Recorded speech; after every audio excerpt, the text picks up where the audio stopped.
estar aquí y también gracias por poder tener su palabra, la cual vamos a meditar con su ayuda en esta mañana.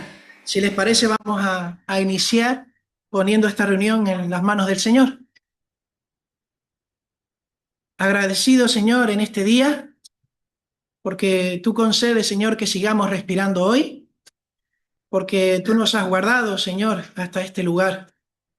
Gracias por la semana que nos has regalado, gracias porque tú vives en nuestros corazones, Señor, que tú eres real en nuestro día a día. Gracias porque tú tienes paciencia para con nosotros, porque tú nos has guardado, Señor, de tantos males que hay a nuestro alrededor y aún nos has guardado de nosotros mismos. Venimos delante de tu presencia, Señor, para, en primer lugar, recordar la obra de tu Hijo, el Señor Jesús, por nosotros y también para meditar en tu palabra, Señor. Ayúdanos a tener sensibilidad con ella, a que tú quebrantes nuestros corazones, Señor, y que tú hagas la obra que quieres en cada uno de nosotros. Ayúdame en esta mañana también, Señor. Dame la capacidad de hablar aquello que tú quieres, Señor, y también que tengamos los sentidos, Señor, activados para recibir tu palabra. Bendice esta reunión en el nombre del Señor Jesús. Amén. Amén. Bueno, pues con la ayuda del Señor, la intención en esta mañana sería, hermanos, seguir meditando en la carta de Segunda de Pedro. Venimos meditando de hace algún tiempo y también la intención sería terminar el primer capítulo y comenzar con el segundo, porque les confieso que una vez que uno se sumerge en estos textos, pues es muy difícil parar, limitar, acotar y decir hasta aquí, ¿no? Eso es la obra del Señor, pero si fuera por uno, casi que nunca terminaría y nos quedaríamos en el primer capítulo, porque hay muchísimas cosas que se pueden sacar.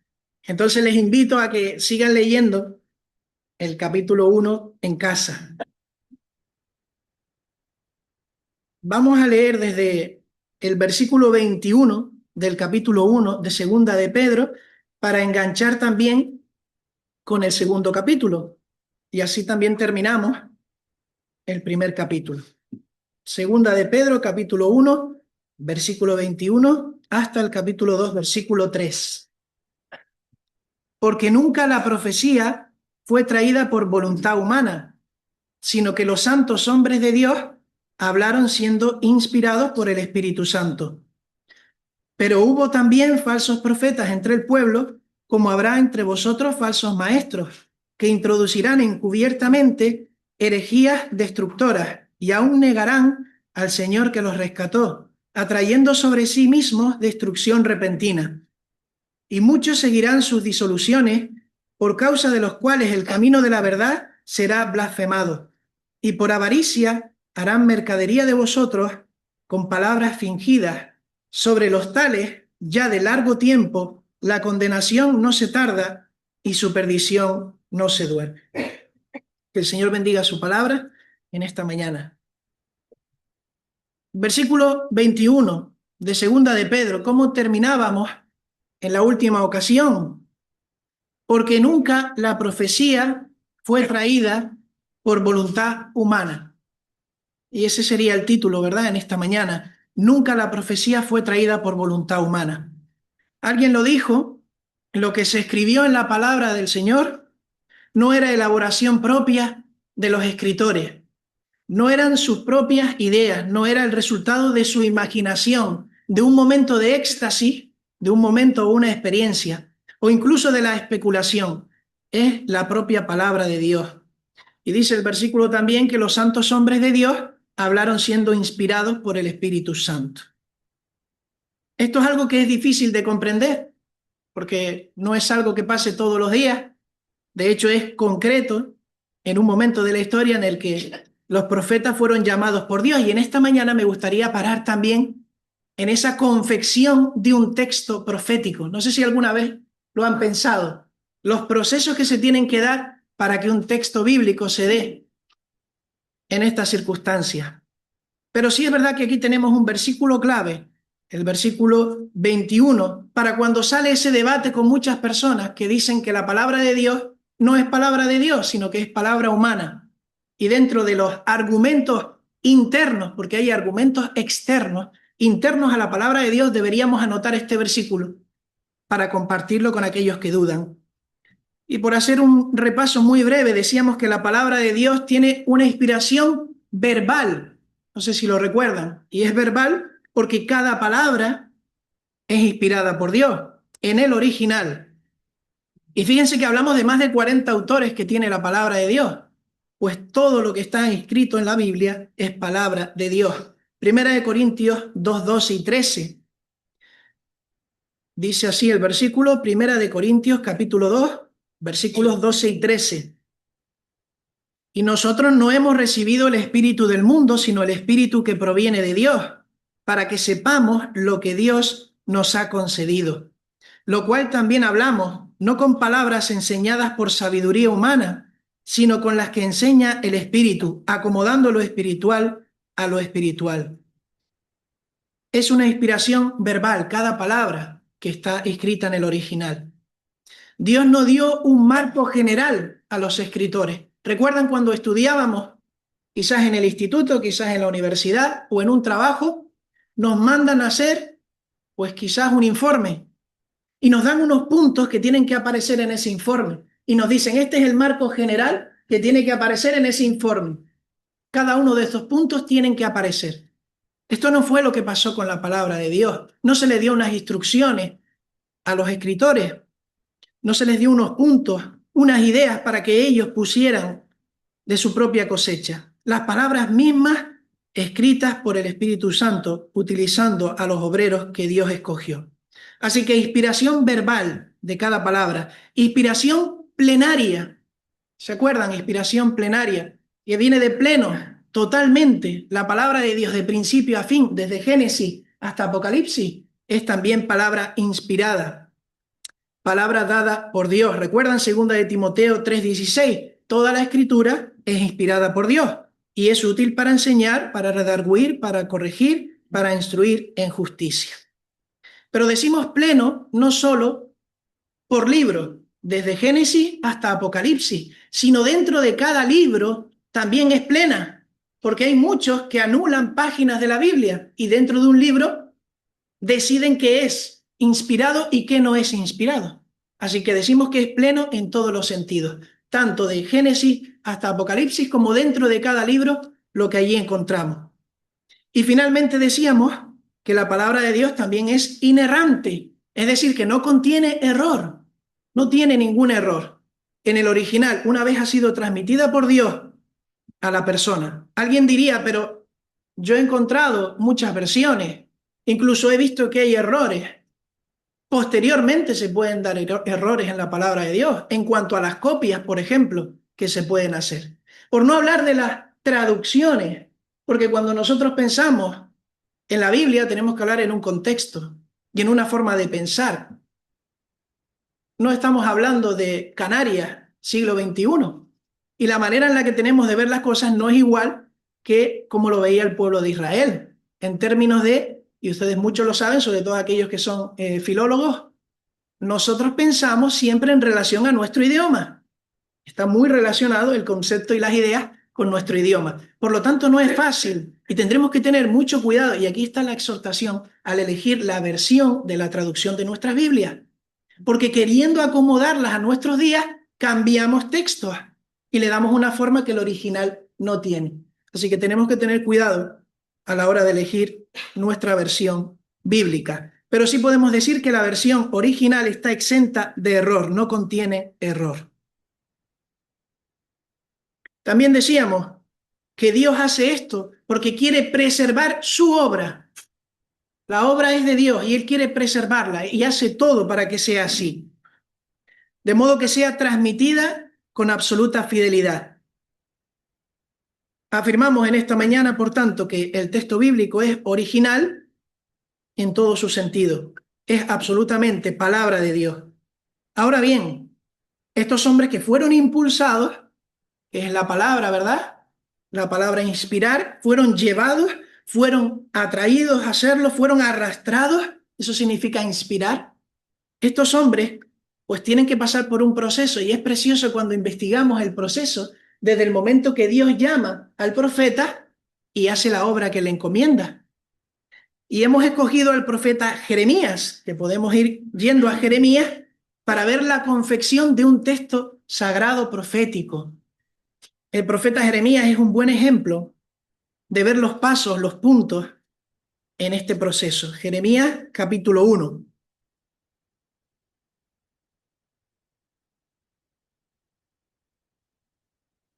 Y el primer punto que encontramos cuando se da esta confección de un texto sagrado es, lógicamente, que se comienza por la elección soberana de Dios del escritor. Dios elige quién va a ser el profeta. No el profeta se autoproclama. Dios elige quién va a ser el profeta. Versículos 4 y 5 del capítulo 1 de Jeremías. Y miren qué claro está. Vino pues palabra de Jehová a mí diciendo, antes que te formase, fíjense, antes que te formase en el vientre te conocí, y antes que nacieses te santifiqué, te di por profeta a las naciones. Así que el llamado es un plan que tiene Dios, en este caso con Jeremías. Así que responde Jeremías al plan de Dios. Dios escoge a su siervo, no el siervo se autoproclama, para hacer la voz en medio del pueblo. Eso sería lo primero en estos pasos de confección de un escrito sagrado. En segundo lugar, la comunicación que va a tener Dios con el obrero, con la persona, en este caso el profeta, va a ser una comunicación sobrenatural del mensaje que tiene que transmitir. Vamos a leer los versículos también de Jeremías, capítulo 1, versículos del 1 al 4. Las palabras de Jeremías, hijo de Hilcías, de los sacerdotes que estuvieron en Anatot, en tierra de Benjamín, palabra de Jehová que le vino en los días de Josías, hijo de Amón, rey de Judá, en el año 13º de su reinado. Le vino también en días de Joacín, hijo de Josías, rey de Judá, hasta el fin del año 11 de Sedequías, hijo de Josías, rey de Judá, hasta la cautividad de Jerusalén en el mes 5. Vino pues palabra de Jehová a mí, diciendo, la palabra de Jehová viene al profeta. Y no solo vamos a hablar de Jeremías como que escucha una voz. ¿Se acuerdan de Samuel? Samuel, Samuel. La palabra viene directamente, de una forma sobrenatural.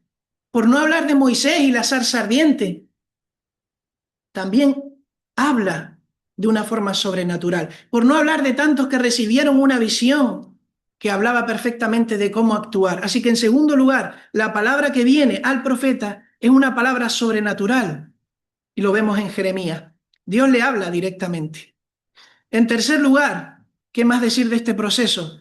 No es la palabra del profeta, es la incomparable palabra de Dios, la que tiene que exponer. No añade nada de lo suyo propio, es la palabra de Dios, aunque sea una palabra que no guste decir, aunque sea una palabra que no sea grata ni decir ni escuchar por el auditorio. ¿Se acuerdan de Jonás? Jonás hizo todo lo contrario a lo que Dios le dijo, porque no le parecía que era lo correcto o lo justo a sus ojos. Pero vamos a verlo también con Jeremías. Tenemos el versículo 9 del capítulo 1. Dice, y extendió Jehová su mano y tocó mi boca, y me dijo Jehová, he aquí he puesto mis palabras en tu boca. Así que vemos la acción directa de Jehová en el profeta. Son las palabras de Jehová en mi boca, no mis palabras. En cuarto lugar, Dios impulsó primero al profeta y a cada uno de los profetas para pronunciarlo públicamente de manera oral, lo que tenía que decir para el auditorio de aquella época. Así que el profeta tenía que pronunciar primeramente esto, tenía que dar esa advertencia, aunque luego veremos que quedará registrada para generaciones posteriores, pero tenía que decirlo. Y ahí lo vemos en Jeremías capítulo 20, versículos 7 al 9. Jeremías capítulo 20, versículos del 7 al 9. Y aquí el profeta dice que se vio obligado a decirlo, que la carga que Dios había puesto en su corazón era tan grande que lo arrastraba a tener que decir esas palabras, aunque recibiera la desaprobación por parte del pueblo. No era grato, pero tenía que hacerlo. Dice los versículos del capítulo 20, del 7 al 9, me sedujiste, oh Jehová, y fui seducido. Más fuerte fuiste que yo, y me venciste. Cada día he sido escarnecido, cada cual se burla de mí, porque cuantas veces hablo, doy voces, grito, violencia y destrucción, porque la palabra de Jehová me ha sido para afrenta y escarnio cada día. Y miren, él dijo, versículo 9, él dijo para sí después de esto: no me acordaré más de él, ni hablaré más de su nombre, en su nombre. No obstante, había en mi corazón como un fuego ardiente metido en mis huesos. Traté de sufrirlo y no pude. Ese es el sentir del profeta. Intenta en algunas ocasiones no llevar a cabo lo que Dios le ha mandado, pero hay un fuego dentro de él que le obliga a hacer lo que Dios le manda. Así que Dios impulsa a estos profetas, pone un fuego en su ser. Jeremías 27 al 9. En quinto lugar, viene la confección de ese escrito. Ya se habló al pueblo, ya se exhortó de una serie de cambios que tenían que hacer normalmente, porque si no vendría después un castigo. Ya se exhorta y ahora viene dejar reflejado por escrito lo que Dios ordena. Y esto lo podemos ver en el capítulo 36, versículos 1 y 2.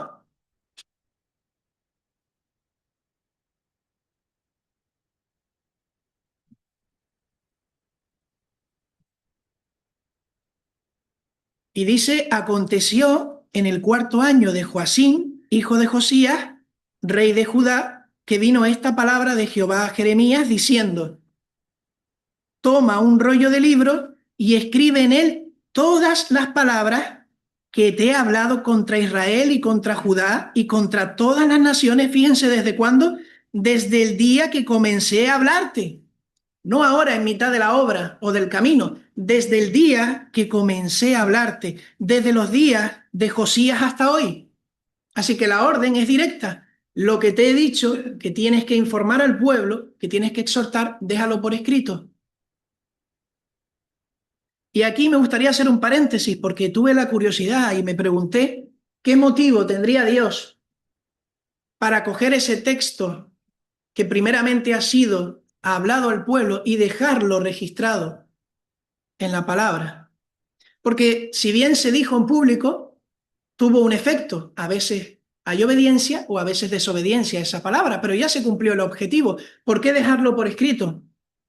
¿Qué motivo tendría Dios para que Jeremías escribiera esto?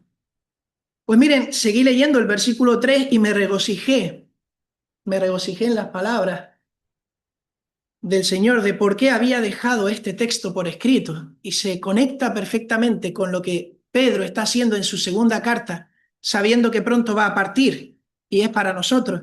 Dice el versículo 3, pero vamos a leer desde el 2 para relacionarlo. 36:2 de Jeremías: toma un rollo de libro y escribe en él todas las palabras que te he hablado contra Israel y contra Judá y contra todas las naciones desde el día que comencé a hablarte, desde los días de Josías hasta hoy. Y miren ahora el versículo 3.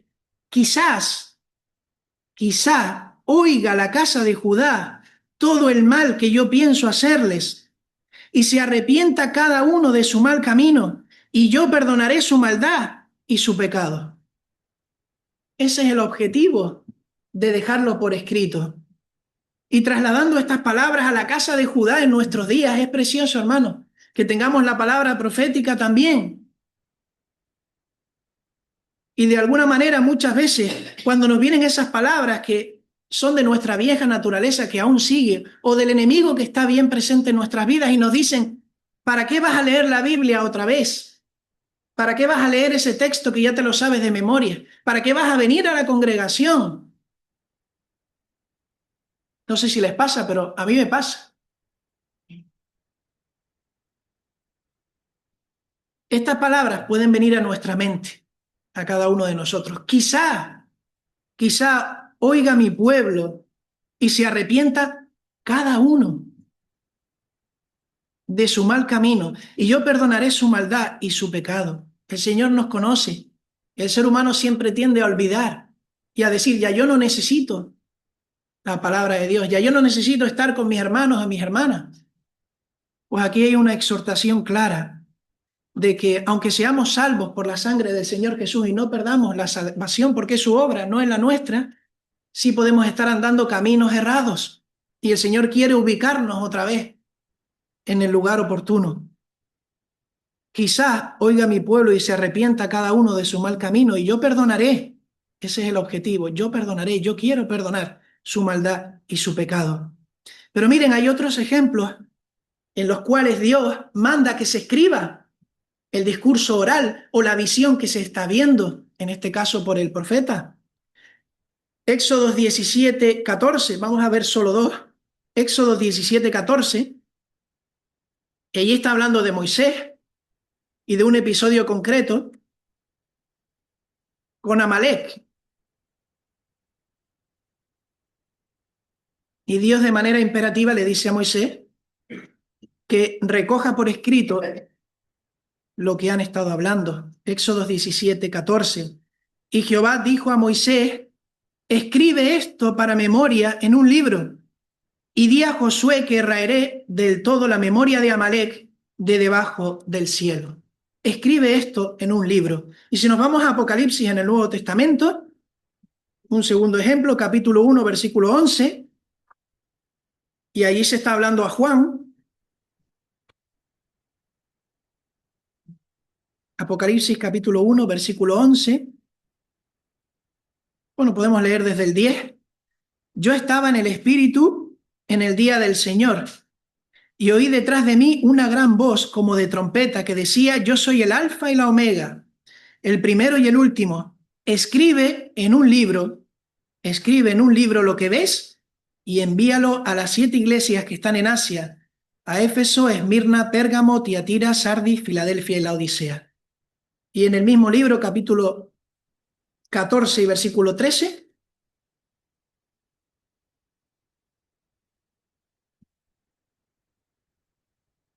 oí una voz que desde el cielo me decía, escribe, bienaventurados de aquí en adelante los muertos que mueren en el Señor. Sí, dice el Espíritu, descansarán de sus trabajos, porque sus obras con ellos siguen.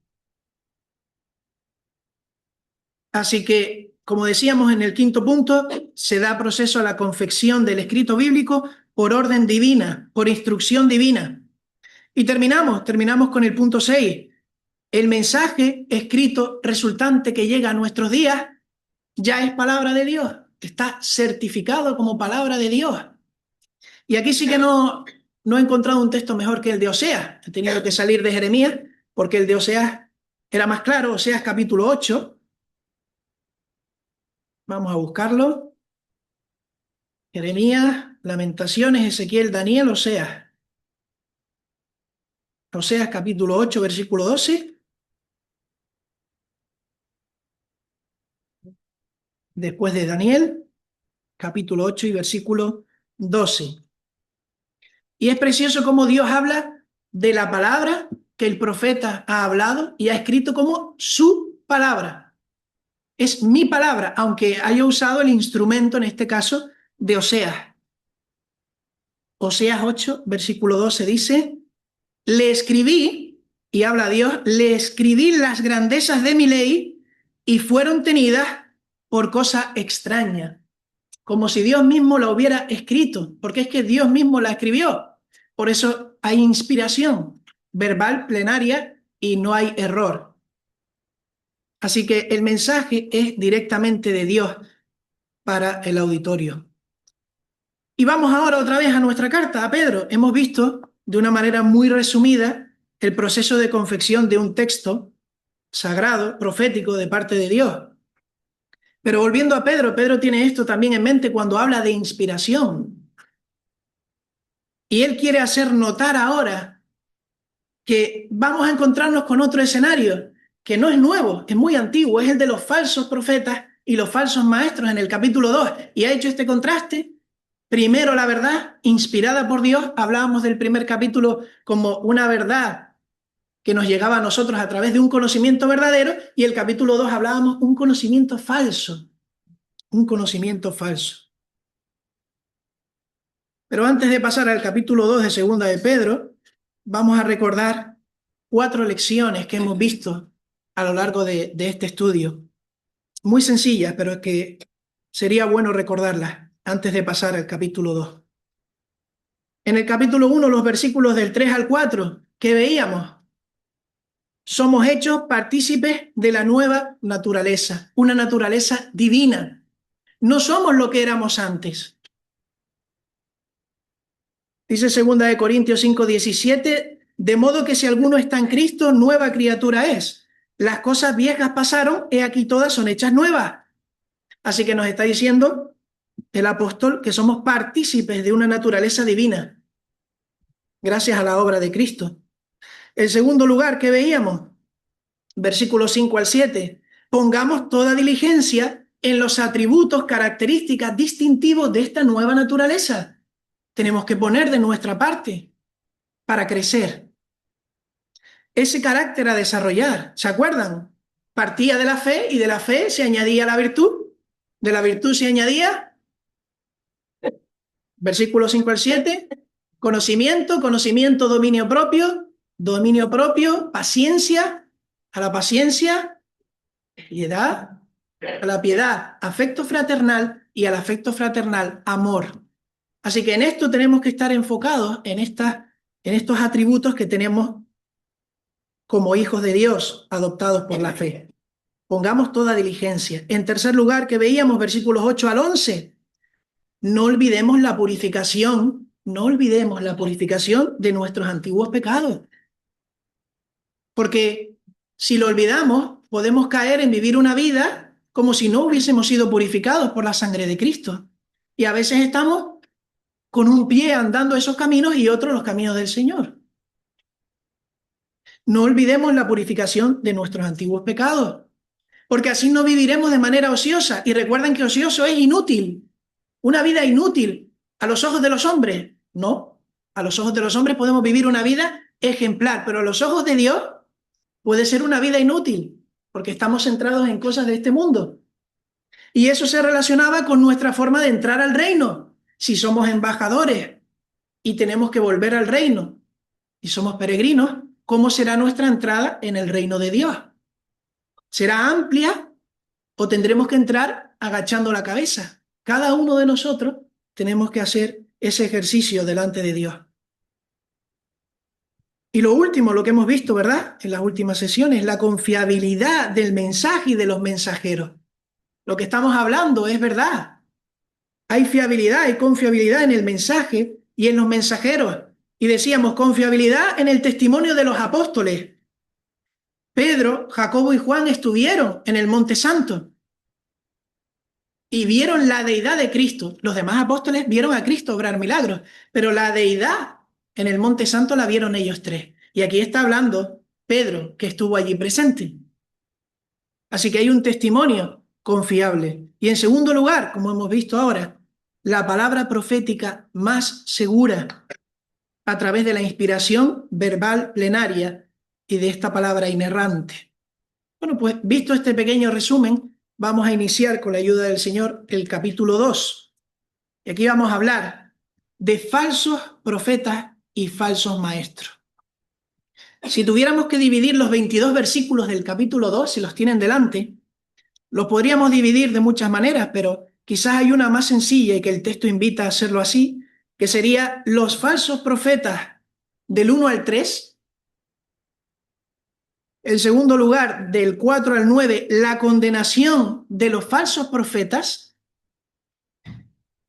Y en tercer lugar, del 10 al 22, las características de los falsos profetas. Y mire qué contraste, porque si en el primer capítulo comenzábamos hablando de nuestra nueva naturaleza, nuestra necesidad de ser diligentes, de ponernos a la obra, de estar comprometidos de nuestro crecimiento, y terminaba el capítulo con la inspiración del texto sagrado, ahora es el turno de hablar de los que simulan estar en la verdad, de los que simulan ser receptores y voceros. Por eso hemos visto cómo se confecciona un texto santo, sagrado, profético, porque estos que van a hablar ahora no reciben palabra de Dios. Quieren engañar, se hacen pasar por voceros del mensaje divino. Ahora es el turno de los que procuran torcer lo establecido por Dios, alterando el sentido y enseñando mentiras revestidas de verdad. Y miren qué curioso cómo ya Pedro en el horizonte empieza a avisarnos de que esto va a pasar. Pedro de alguna manera sabe que después de su partida va a entrar en las iglesias con mucha facilidad este perfil, que van a introducir, dice, herejías destructoras. Y esto está muy relacionado en el original con estilos de vida libertarios, que nada tienen que ver con la palabra de Dios, estilos de vida licenciosos, que hacen lo que quieren, aunque dicen otras cosas por su boca. Y Pedro ya nos empieza a avisar y nos dice que ridiculizan estas personas la profecía concretamente en dos aspectos, en el contexto que él está hablando. Hay dos cosas que son burla para aquellos que se dicen también profetas de Dios o maestros de Dios, que ponen en duda. ¿Y saben cuáles son? Las vamos a leer en el capítulo 3, versículos del 3 al 7. A ver si podemos ir pensando qué dos cosas son las que se están atacando desde el principio de la iglesia en el primer siglo. Capítulo 3, versículos 3 al 7. Sabiendo primero esto, que en los postreros días vendrán burladores andando según sus propias concupiscencias y diciendo, ¿dónde está la promesa de su advenimiento? Porque desde el día en que los padres durmieron, todas las cosas permanecen así como desde el principio de la creación. Estos ignoran voluntariamente que en el tiempo antiguo fueron hechos por la palabra de Dios los cielos y también la tierra, que proviene del agua y por el agua subsiste. Por lo cual el mundo de entonces pereció anegado en agua. Pero los cielos y la tierra que existen ahora están reservados por la misma palabra, guardados para el fuego en el día del juicio y de la perdición de los hombres impíos. Mas, oh amados, no ignoréis esto, que para con el Señor un día es como 1000 años y 1000 años como un día. El Señor no retarda su promesa, según algunos la tienen por tardanza, sino que es paciente para con todos, para con nosotros, no queriendo que ninguno perezca, sino que todos procedan al arrepentimiento. Al menos dos cosas son las que no creen, no comparten, no testifican estos falsos maestros y falsos profetas. La primera sería la idea del advenimiento de Cristo. Cristo tiene que volver otra vez. Cristo vuelve. Y esto no lo van a decir estas personas. No lo van a creer. Cristo vuelve y vuelve en gloria y poder, como hemos visto el versículo 4 del capítulo 3. Se burlan de que Cristo vuelva. No solo vuelve, ha resucitado y va a volver. Y la segunda idea, que también es una idea que ellos no quieren creer, es la idea de un juicio venidero. Hay un juicio para todo hombre y mujer. Y eso lo dice la palabra. Miren el versículo 7 que leíamos del capítulo 3. Los cielos y la tierra que existen ahora están reservados por la misma palabra, guardados para el fuego en el día del juicio y de la perdición de los hombres impíos. Así que hay un juicio también. Y estas personas se burlaban ya en el primer siglo y decían que hablaban de parte de Dios. ¿Cuán actual es esta palabra para nosotros en este día? ¿Cuántos no se burlan? ¿Cuántos no tienen su propia voz de profeta, de sus propios ídolos, quizás ellos mismos, enaltecidos y siendo dioses? Pero la verdad es que la idea del advenimiento de Cristo es una profecía que se va a cumplir como todo se ha cumplido. Y también la idea de juicio venidero y que el apóstol está poniendo sobre la mesa. Otra de las cosas curiosas que deberíamos notar es que hay mucha similitud entre Judas y la segunda carta de Pedro. Seguramente ya tenían constancia de ello. Pero hay un matiz que es muy interesante, y es que cuando habla Pedro, y nos vamos al capítulo 2 otra vez, de segunda de Pedro, versículo 1 dice, pero hubo también falsos profetas entre el pueblo. Y miren que dice ahora, como habrá en futuro. Pedro está diciendo, va a haber, habrá falsos maestros. Y vámonos a Judas ahora, a ver cómo lo dice Judas.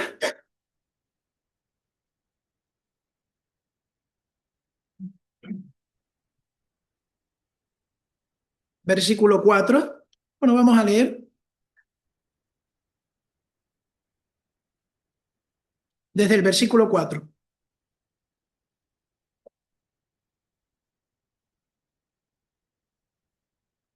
porque algunos hombres, y miren lo que dice ahora, han entrado, no van a entrar, no entrarán, han entrado encubiertamente, los que desde antes habían sido destinados para esta condenación, hombres impíos que convierten en libertinaje la gracia de nuestro Dios y niegan a Dios el único soberano y a nuestro Señor Jesucristo. Han entrado, ¿y de qué nos habla esto?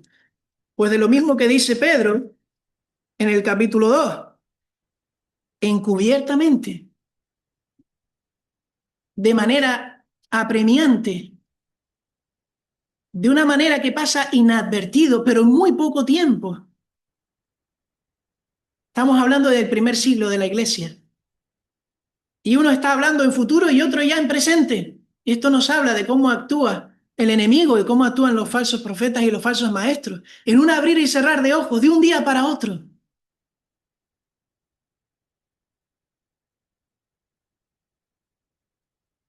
Pedro dice, habrá mayor presencia de estos y traerán herejías. Y Judas dice, ya están aquí. Y tristemente, hermanos, también reflexionando acerca de esto en la cristiandad, si estos falsos maestros y falsos profetas se burlan, entre otras cosas, de que Cristo vuelve y de que va a haber juicio, yo reflexionaba y pensaba en la iglesia del siglo XXI y decía, quizás nosotros no nos burlamos directamente de esto, pero vivimos teniendo en cuenta esto, porque eso también es una forma, quizás, de no respetar la profecía, de no ser conscientes de que va a ser real, de que va a pasar. Si yo vivo ajeno a lo que me va a pasar, como si no tuviese que ver conmigo, que Cristo vuelve y que hay juicio. ¿Qué pasó con la iglesia? Muchos hablan de la época del emperador Constantino. Se generalizó la iglesia, se vio con buenos ojos la cristiandad y ya se perdió el miedo. El día a día, el tener que decirle a alguien soy creyente y que puedan matarte por ello, ya estaba bien visto, ya formaba parte de la vida, te veían con buenos ojos. Quizás ahí, no lo sé, históricamente, sí es verdad, hermanos, que hemos echado raíces en este mundo y raíces fuertes y potentes cuando el Señor nos llama a ser peregrinos.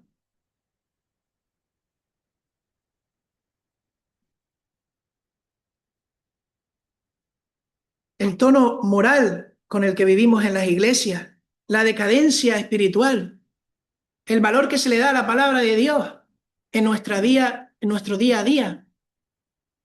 Podemos elegir quizás si una parte hay que tomársela más en serio o si otra parte no es tan importante, en función de mis intereses, a nivel personal y a nivel de iglesia. Pues esta es la respuesta a la pregunta ¿por qué meditar en esta mañana sobre los falsos maestros y los falsos profetas? Porque lo mismo está sucediendo en la actualidad, hermano. Y han proliferado más falsos maestros y falsos profetas. Y hubo un momento que ustedes conocen muy bien, en el siglo XIX, ese avivamiento de la Reforma, volver a las Escrituras. Pero ¿cuánto ha durado ese avivamiento?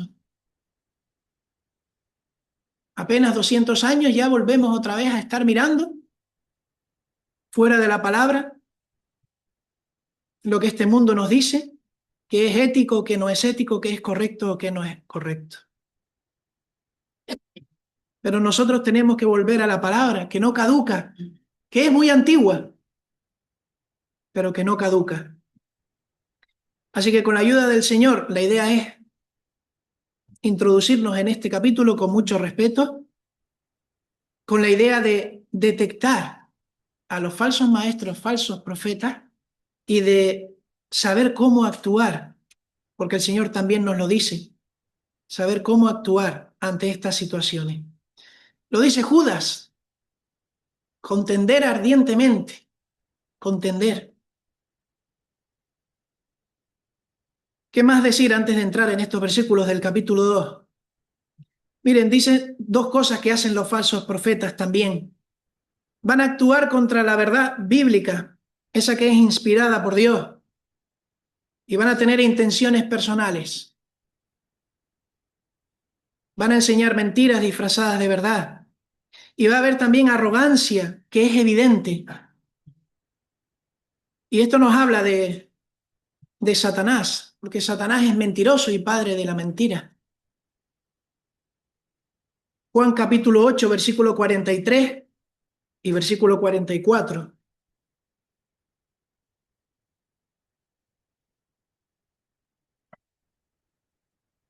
Juan capítulo 8, versículos 43 y 44.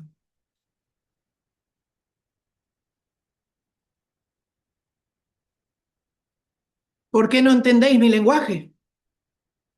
Porque no podéis escuchar mi palabra. Vosotros sois de vuestro padre el diablo, y los deseos de vuestro padre queréis hacer. Él ha sido homicida desde el principio, y no ha permanecido en la verdad, porque no hay verdad en él. Cuando habla, mentira de suyo habla, porque es mentiroso y padre de mentira. Y si actúan como su padre el diablo, hay otra característica que veremos también, que es que se infiltran como verdaderos pastores, como aquellos que tienen que guiar, pero no es ese el motivo de su corazón, porque son realmente lobos disfrazados de ovejas.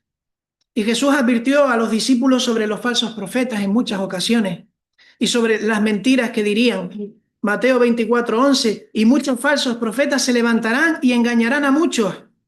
Lucas 6:26, ay de vosotros cuando todos los hombres hablen bien de vosotros, porque así hacían sus padres con los falsos profetas. Igualmente, los apóstoles también enfatizaron mucho esto, no solo el Señor Jesús. En 2 Corintios 11, capítulo 11, versículos 13 al 15, dice, porque estos son falsos apóstoles, obreros fraudulentos, que se disfrazan como apóstoles de Cristo. Y no es maravilla, porque el mismo Satanás se disfraza como ángel de luz. Así que no se extrañe, no es extraño si también sus ministros se disfrazan como ministros de justicia, cuyo fin será conforme a sus obras. Los falsos maestros comenzaron a circular mucho antes del primer siglo. Y ahora sí, acompáñenme a Deuteronomio, capítulo 13, y puede que el apóstol Pedro tenga en mente esto cuando esté hablando. Y aquí está en el contexto de las leyes de Dios. Deuteronomio capítulo 13,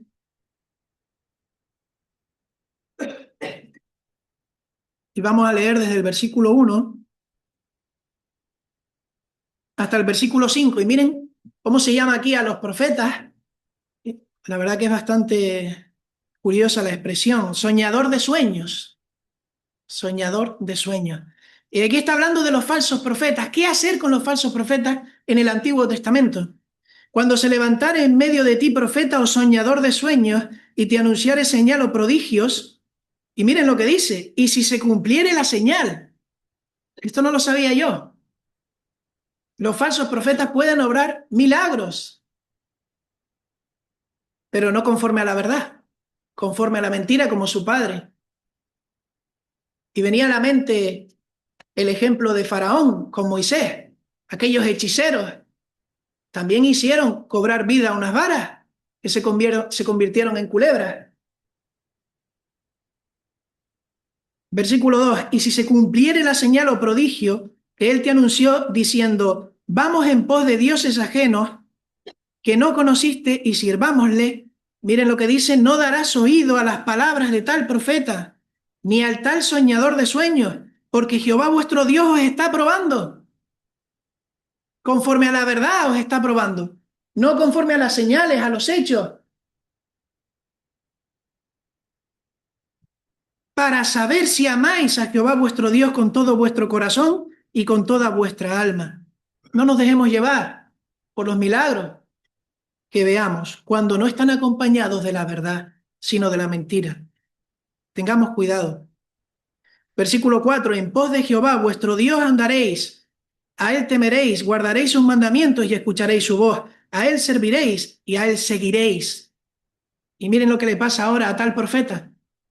Tal profeta o soñador de sueños ha de ser muerto, por cuanto aconsejó rebelión contra Jehová, vuestro Dios, que te sacó de tierra de Egipto y te rescató de casa de servidumbre, y trató de apartarte del camino por el cual Jehová tu Dios te mandó que anduvieses, y así quitarás el mal de en medio de ti.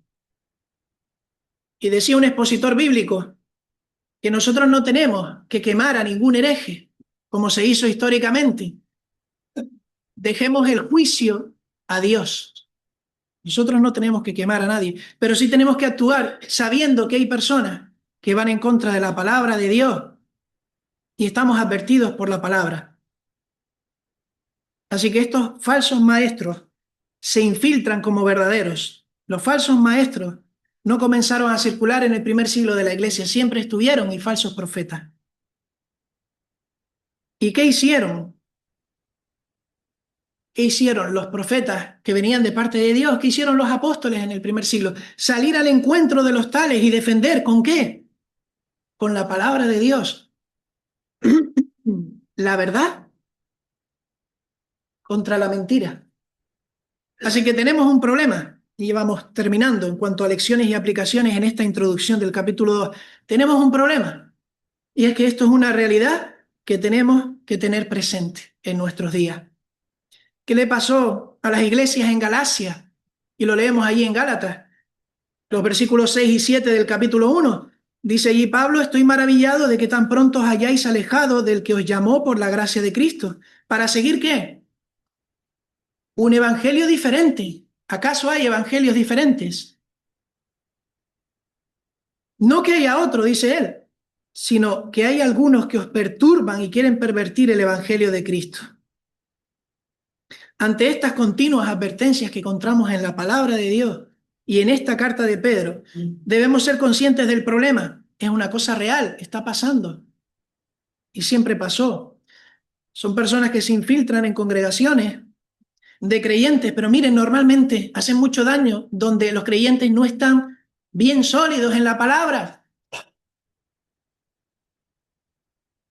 Son engañados con más facilidad,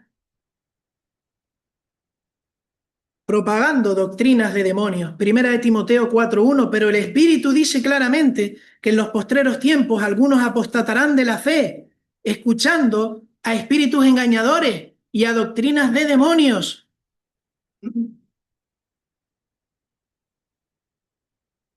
¿Dónde descansa nuestra fe? ¿Dónde descansa nuestra fe? En Cristo Jesús, pero en base a la palabra de Dios. No puede descansar nuestra fe en nuestros sentimientos, en mi estado de ánimo. Muchas veces nos pasa, hermanos, que si estoy bien, mi relación con Dios está bien. Y si estoy mal, mi relación con Dios está mal. Y si estoy bien y mi relación con Dios está bien, obraré para Dios, porque Él me verá con buenos ojos. De la misma manera, si estoy mal y me siento mal, no participo, porque soy menos santo, menos bueno que el día anterior. Estos pensamientos tenemos que dejarlos de lado y rendirnos a Cristo, conscientes de que no somos mejores ayer que hoy, ni mañana lo seremos, dependiendo de Él.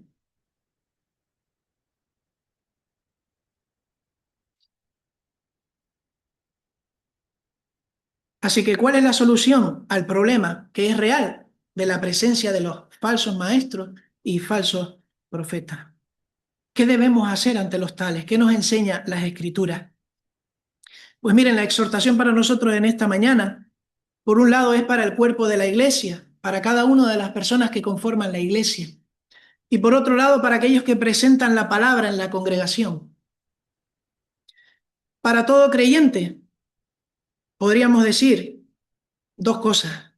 En primer lugar, si queremos darnos cuenta del problema, verlo, anticiparlo y prevenirlo, conocer las Escrituras es fundamental, conocer las Escrituras y analizar el mensaje que estamos escuchando, sea en la plataforma o sea a través de las redes sociales, porque, hermanos, recibimos multitud de vídeos, de audios, y como son de parte de, tenemos que analizar y tener cuidado los mensajes que dicen, que son muy bonitos a veces. Conocer las Escrituras y comprobar el mensaje que se dice. Estar atentos a las Sagradas Escrituras para no ser llevados por cualquier viento de doctrina. El apóstol Pedro, guiado por el Espíritu Santo, afirma que la solución está a nuestro alcance, que depende también de nosotros. Él sabe las consecuencias de esta doctrina, de estos falsos maestros. Y como ejemplo bíblico tenemos Hechos 17, 10 al 12. Allí en los viajes de Pablo había una congregación de hermanos que destacaba por algo. Hechos 17, del 10 al 12. Inmediatamente los hermanos enviaron de noche a Pablo y a Silas hasta Berea, y ellos, habiendo llegado, entraron en la sinagoga de los judíos. Y miren lo que dice de ellos. Estos eran más nobles que los que estaban en Tesalónica. Y miren lo que dicen, pues recibían la palabra con toda solicitud. Tenemos que tener buena predisposición a recibir la palabra. Lo que pasa es después analizar esa palabra. Ellos recibieron la palabra con toda solicitud, pero miren lo que dice ahora, escudriñando cada día las escrituras para ver si estas cosas eran así. Sí, ven Pablo, háblanos, pero después en casa veré si lo que me estás diciendo concuerda con lo que dice la palabra. Y esa es una actitud que debiéramos imitar de los de Berea, recibir la palabra, pero después meditar. Y si es necesario, coger al hermano o a la hermana y hablar después con él y corregir, como hizo también un matrimonio con Apolos. Cogerlo aparte y corregir, si es necesario. Así que conocer las Escrituras y comprobar el mensaje no es una opción, es obligatorio para todos nosotros. Eran nobles, recibieron la palabra, pero escudriñaban las Escrituras para ver si esas cosas eran así, comprobaban. Y en segundo lugar, también para cada uno de los miembros de la congregación, contender por la fe a los falsos maestros, como dice Judas. Gálatas 1, del 6 al 9. Antes leímos algunos versículos, pero ahora seguimos. Estoy maravillado de que tan pronto os hayáis alejado del que os llamó por la gracia de Cristo para seguir un evangelio diferente. No que haya otro, sino que hay algunos que os perturban y quieren pervertir el evangelio de Cristo. Y miren ahora lo que dice que hay que hacer. Mas si aún nosotros o un ángel del cielo os anunciare otro evangelio diferente del que os hemos anunciado, sea anatema. Como antes hemos dicho, también ahora lo repito, si alguno os predica diferente evangelio del que habéis recibido, sea anatema. Y estudiando esto, me sorprendía mucho de las palabras que encontraba en Filipenses capítulo 3, versículo 2, de la advertencia por boca del apóstol Pablo, y el lenguaje que utiliza contra los falsos maestros. Aquí se dice anatema, pero miren lo que dice Filipenses 3, 2 de estas personas, y me sorprendió porque me llevó más a un lenguaje del Antiguo Testamento, más explícito, más duro, pero está reflejado aquí y es palabra del Señor. Y dice Filipenses 3, 2, guardaos de los perros, guardaos de los malos obreros, guardaos de los mutiladores del cuerpo, guardaos de los perros, de los malos obreros, de los que mutilan, destruyen el cuerpo, que es la obra de Cristo, el cual entregó su cuerpo. Hay personas que tienen ese fin y están. Así que, ¿qué debemos hacer, hermanos? Contender, lo decíamos en Judas, versículo 3, amados, por la gracia, por la gran solicitud que tenía de escribiros acerca de nuestra común salvación, me ha sido necesario escribiros exhortándoos que contendáis ardientemente por la fe que ha sido una vez dada a los santos. Me ha sido necesario. Contendáis ardientemente por la fe. Así que esa es la manera que tenemos de combatir, estudiando la palabra de Dios, comprobando lo que se dice y lo que nos llega de todas partes en nombre del Señor. Y en segundo lugar, como hemos visto, detectar a estas personas, no tener temor, guardarnos de ellas, guardaos de los perros, de los malos obreros, guardaos de los que mutilan el cuerpo. Y ahora decíamos, para terminar, que no solo hay una lección para cada uno de nosotros, sino también para los que comparten la palabra de Dios. ¿Cómo debe ser enseñada la palabra? ¿Con qué fin en la congregación? Pues miren, la palabra es inspirada por Dios y tiene que ser basada cada predicación en esta palabra, inspirada por Dios. Y la enseñanza de la iglesia debe ser para perfeccionar a los santos, para crecer. Y tiene que ser, como dice 2 de Timoteo 4, vamos a leerlo casi para terminar, versículos del 1 al 4, 2 de Timoteo 4.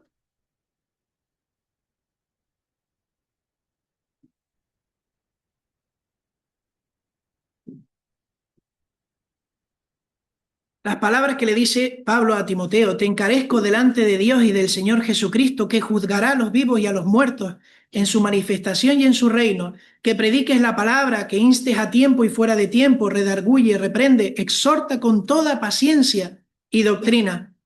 Porque vendrán días cuando no sufrirán la sana doctrina, sino que, teniendo comezón de oír, se amontonarán maestros conforme a sus propias concupiscencias y apartarán de la verdad el oído y se volverán a las fábulas.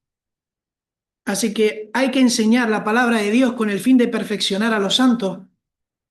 En segundo lugar y último, los que predican la palabra se convierten en heraldos que proclaman solamente lo que viene de Dios. No son profetas. Entendemos que eso ya tuvo su tiempo, su dispensación. No son profetas, no somos profetas, pero es palabra de Dios y tiene que ser solemne. Porque el Señor pasará factura. El Señor pasará factura. Y esto también nos tiene que llevar a la congregación a tener amor los unos por los otros y también por los que predican. Porque no es hablar en vano, no es hablar por hablar. Es hablar en nombre del Señor siendo embajadores y el Señor llamará a cuenta a cada uno de los que lo hacen. No es exponerla simplemente, no es dar un meeting, una charla.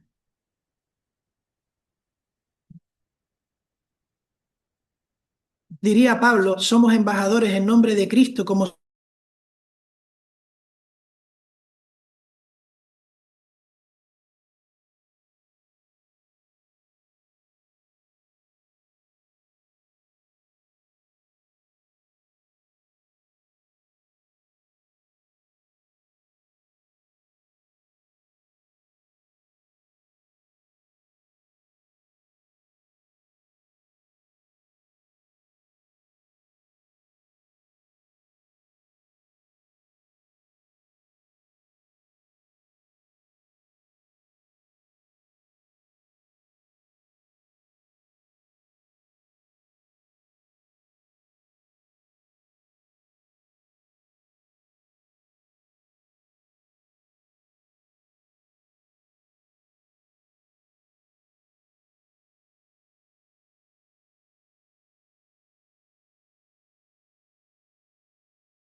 guerra el mundo y sabrá. En la lucha nunca nos vencerá, pues Jesús lo guarda. Si sufrimos aquí, reinaremos ahí, en la gloria celestial. Si llevamos a Dios por amor de Jesús, la corona de los ángeles. no seamos tibios de corazón, ni dejemos nunca primer amor. Mantengamos firmes la profesión de la fe salva. Si sufrimos aquí, reinaremos aquí, en la gloria se será. Si llevamos la cruz por amor de Jesús, la corona nos da. Procuremos la santidad sin la